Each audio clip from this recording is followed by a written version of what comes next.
Hello everyone, I'm Ina Mann. Welcome to Higher Ground, the only show dedicated to finding common ground in the contentious debate over BC's natural resources. There has been a lot of talk in the news lately about oil, whether that be prices or protests. So today, in our very first episode of our holiday series, we're reaching back to an interview with Daniel Yergin, Pulitzer Prize winning author of The Prize, The Epic Quest for Oil, Money and Power. The prize has been called the definitive history of the oil industry and has spawned a fantastic 8-hour PBS documentary series of the same name. Resource Works director Stewart Muir caught up with Mr. Yergin when he was in Vancouver this fall to promote his newly released book, The Quest: Energy, Security and the Remaking of the Modern World. The prize started off, it was going to be a small project. It ended up being a 7-year project.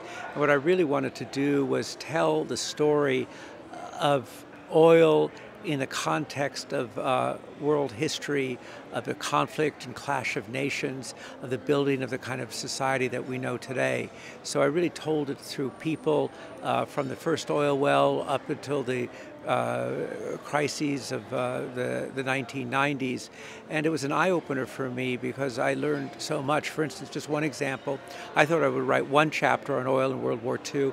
I ended up writing 4 because it became clear how important a role oil played in all the dimensions of the war. One of the most memorable parts to me of the prize was your story of how in Pennsylvania in the mid-19th century there was a scramble for the first industrial scale extraction and movement of oil. And one of the rules that I believe you derived from that was that oil always gets to its market, whether it's through a wooden tube, the earliest pipeline, or through other methods. Do you think that oil from Western Canada will get to its market, whether it's in the USA or overseas? A lot of Canadian oil is, of course, already going to the markets. The growth in Canadian oil sands has gone from about 1.2 million barrels a day, a little at the beginning of around 2000, to like 2.5 million barrels a day. And Canada is by far the largest supplier to the United States. Obviously, all the controversy around the Keystone Pipeline, the delays, the confusion has made Canada think more about global markets. And I think that inevitably Canada will find its way to markets other than the United States, either in the east or on the west. But one way or the other, pipelines, rail will carry it to global markets, and that will be beneficial to the development of Canada and be beneficial for Canada's GDP. The new book, The Quest, is a little bit different, but it's also a very important book, and I also have read that. The Quest: Energy, Security and the Remaking of the Modern World. What does this mean? What is your thesis? Well, in the Quest, I really wanted to understand kind of how the different pieces of the energy world fit together.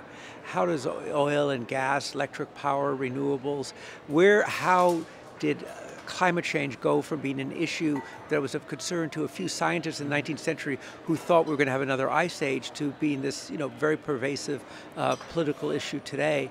So I tried to kind of combine all of that in a narrative. So unlike the prize, which is one narrative that moves forward, this is a series of narratives that tie together, but I think answer the big questions around the question of how are we going to meet the energy supplies of a growing world? What do we do about energy security and about energy and the environment? And I think those are the underlying themes that really tie it together. One of the things I know that you've spoken of already is LNG and British Columbia's belief that there is an opportunity for BC to develop into this area. Can you talk about that, please? BC has a very good opportunity today because, first of all, the development of shale gas, and secondly, the growth in need for gas, particularly in Asia. And putting those together and its geography, BC could have an important role and one that would be very beneficial to the economy of BC, to its abilities, its expenditures for health and education and so forth.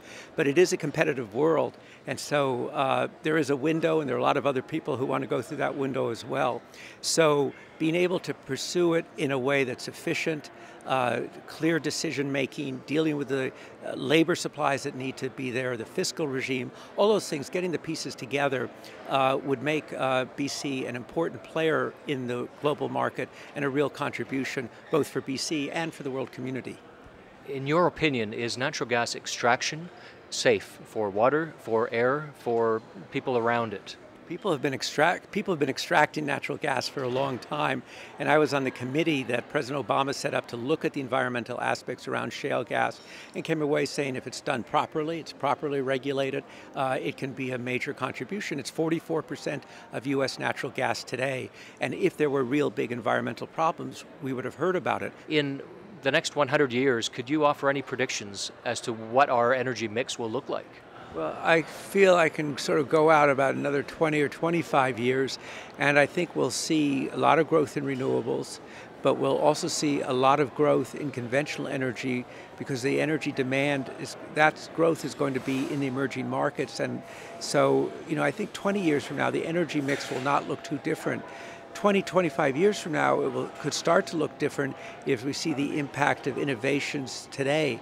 But one of the things I think that kind of has been learned over the last few years is that innovation in the energy industry doesn't happen overnight. It's not like something in the tech industry in Silicon Valley. It really, takes time, capital, there's regulation, you go through a number of cycles to get there. And so, you're not going to have the kind of miraculous change overnight, but I think we will continue to move in terms of conventional energy as well towards cleaner use of it and more efficient. And I think efficiency is an important part of the picture as well. And that's it for Higher Ground this week. Don't forget to visit our website, resourceworks.com, sign up for our e-newsletter, and don't forget to like us on Facebook and follow us on Twitter. For Resource Works, I'm Mina Mand. Thanks for watching.